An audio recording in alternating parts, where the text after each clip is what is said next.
I'm Kimberly, and welcome to As I've Seen It. Back in 2000, when all the dust had settled after the Supreme Court handed the presidency to George W. Bush, I naively thought, okay, he'll be in for 4 years, how much damage could he do?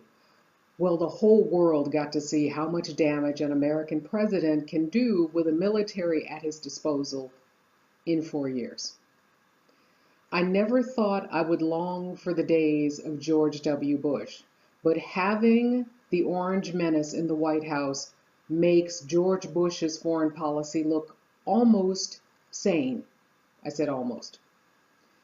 While we've been watching the clown show, and rightly so, the whole Russia thing, the hearings, the crazy, all of the mad distractions, Devin Nunes, cuckoo crazy, the Trump administration has been killing people. Donald Trump has a whole lot of blood on those teeny tiny little hands, and we need to pay attention.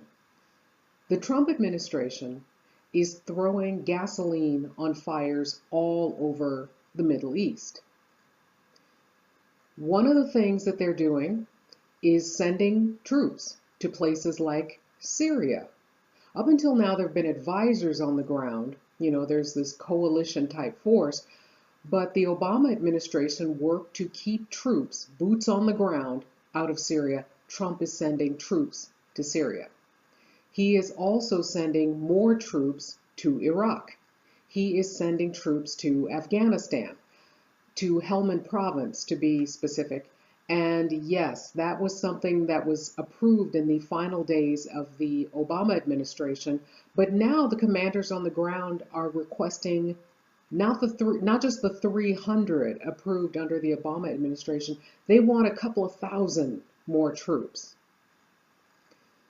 The Trump administration is sending more weapons to the Saudis so that their fight in Yemen can escalate. They are talking about airstrikes and bombings in Somalia. So they want to escalate that conflict as well.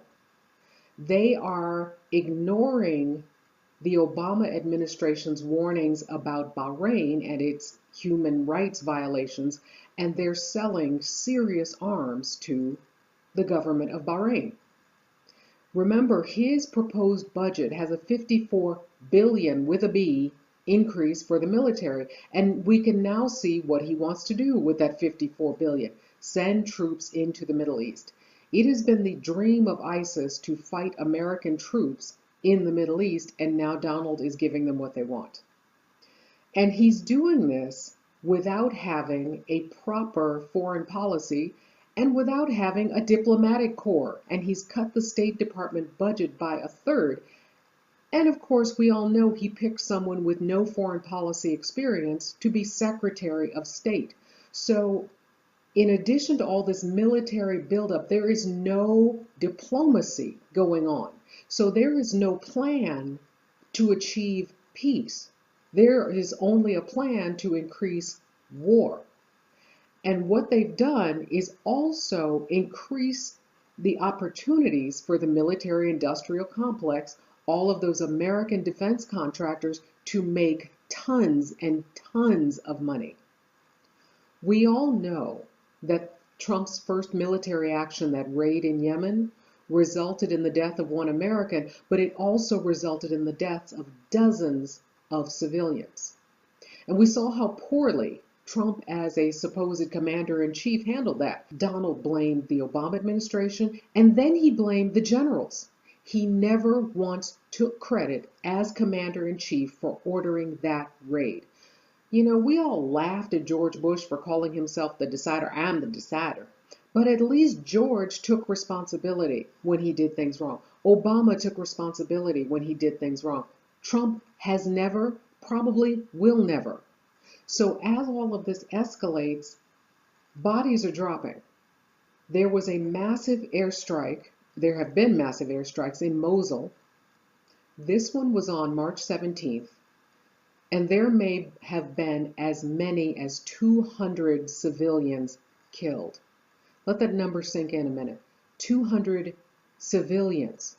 And to add just even more pain to this, it is alleged that the Iraqis told civilians not to flee but to shelter in their houses, and then the Americans came along and bombed them and killed them in their houses.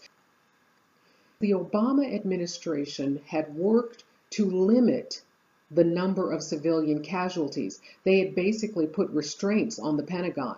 Well, now that Donald's in charge, the Pentagon's been unleashed. In addition, as the Trump administration gives more firepower to the Saudis in their war in Yemen, one of the things that happened recently was an Apache helicopter. Let me say that again, an Apache helicopter. Boeing-made Apache helicopter struck a boatload of refugees. Refugees leaving Yemen gets hit by an Apache attack helicopter. We need to stay vigilant before we become part of a massive regional conflict. Thanks for watching.